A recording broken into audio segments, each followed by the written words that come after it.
पिछले चैप्टर के अंदर हमने देखा कि यार अगर हमने चेंज इन वन वैल्यू को with respect to the change in another value में देखना है, यानी कि एक sort of rate of change देखना है, तो वो अगर हम बहुत टाइनी लेवल पे ले आए तो मैथ के अंदर एक कॉन्सेप्ट डिफरेंशिएशन कहा जाता है। उसको हम डिफरेंशिएशन कहते हैं, राइट? डिराइव करना कहते हैं। इंटीग्रेशन उसका उल्टा है। आप एक फंक्शन को डिराइव करते हो, आपका एक आंसर आता है। लेट्स से फॉर एग्जांपल आपने 2x क्यूब को डिराइव किया, या 2x क्यूब भी नहीं करते, x क्यूब कर देते हैं, या आ गया 3x स्क्वायर, राइट? अब इसको इंटीग्रेट करोगे तो वापस ही आ जाएगा। सो बेसिकली डेरिवेशन का बिल्कुल ऑपोजिट इंटीग्रेशन है। इंटीग्रेशन के क्या एप्लीकेशंस है, मतलब डेरिवेशन के तो बड़े क्लियरली समझ आते हैं ना, कि ग्राफ के अंदर एक पॉइंट के ऊपर आपने देखना हो कि यार ये आगे बढ़ेगा कम होगा, वो भी आप बगैर ग्राफ देखे फंक्शन से बता सकते हो उस पॉइंट के ऊपर। इंटीग्रेशन की क्या एप्लीकेशंस हैं?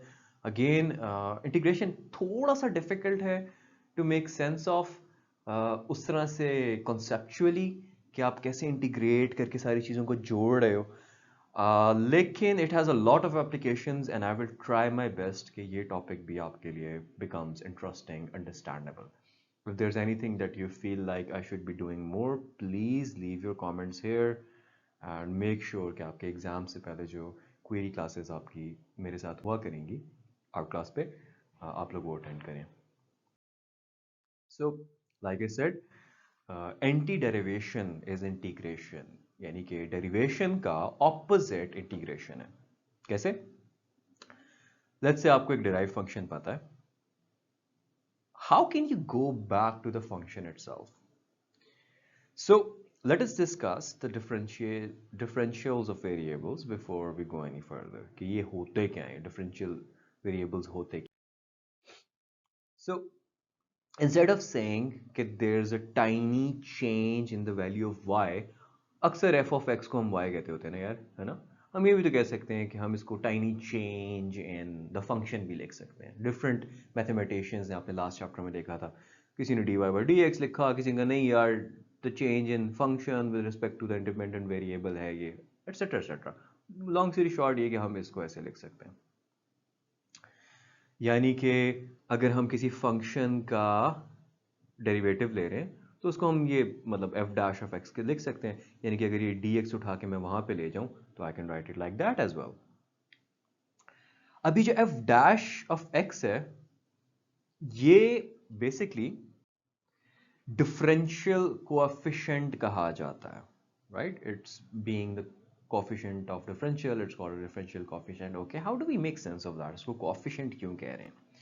वेल, द थिंग इज कि दिस इज सम वैल्यू जो कि मल्टीप्लाई हो रही है चेंज इन एक्स वेरिएबल के। तो मैथ के अंदर वेरिएबल्स के साथ जो वैल्यूज हो रही होती हैं उनको हम कोएफिशिएंट कह देते हैं, राइट?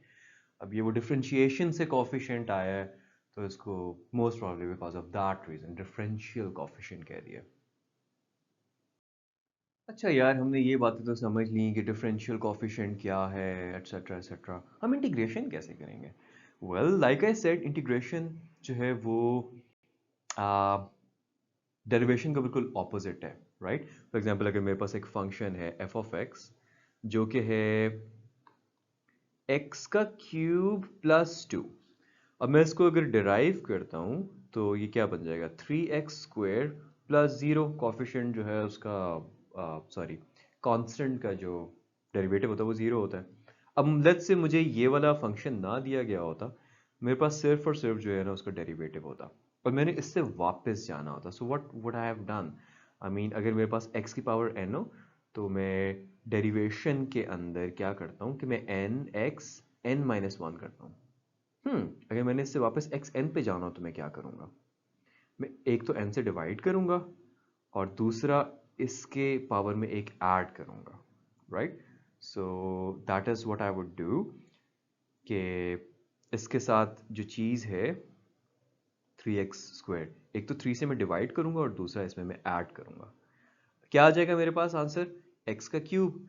हाँ, जब हम इंटीग्रेट करते हैं ना, हम एक और काम भी करते हैं, मतलब ये f डैश ऑफ एक्स को डी मतलब इसको मैंने इंटीग्रेट किया, इसको इंटीग्रेट किया तो मेरे पास आंसर आ गया एक्स का क्यूब। लेकिन हमारे ओरिजिनल फंक्शन में तो 2 भी था। तो इंटीग्रेशन इस मामले में थोड़ी सी इम्परफेक्ट है, क्योंकि आपको at the end of the actual function तो नहीं पता था ना। तो फिर इंटीग्रेशन में हम जब भी कोई आंसर लाते हैं ना, हम अपने से कह देते हैं कि यार इसके साथ एक कांस्टेंट है, just to be on the safe side. अभी कांस्टेंट जीरो भी हो सकता है अगर ओरिजिनली कोई कांस्टेंट नहीं था। लेकिन अगेन हम जब इस चीज़ को इंटीग्रेट कर रहे हैं तो हमारे पास आंसर एक्स क्यूब आ रहा है, और एक्चुअल में एक्स क्यूब के साथ एक कांस्टेंट भी था। वो ये है कि उसको डेराइव करके फिर वो जीरो हो गया था। इसलिए हम जब इंटीग्रेट करते हैं तो साथ में मैथ के अंदर ये है कि हम लिख लेते हैं क्या, plus some constant C, we do not know what it is, it could be zero, it could be something negative or positive, but it's the logical thing to do कि यार कांस्टेंट होता है। क्यों? क्योंकि अगर वो था, डेराइव किया तो जीरो आ गया, we never know, so we have to write कि कांस्टेंट हो सकता है।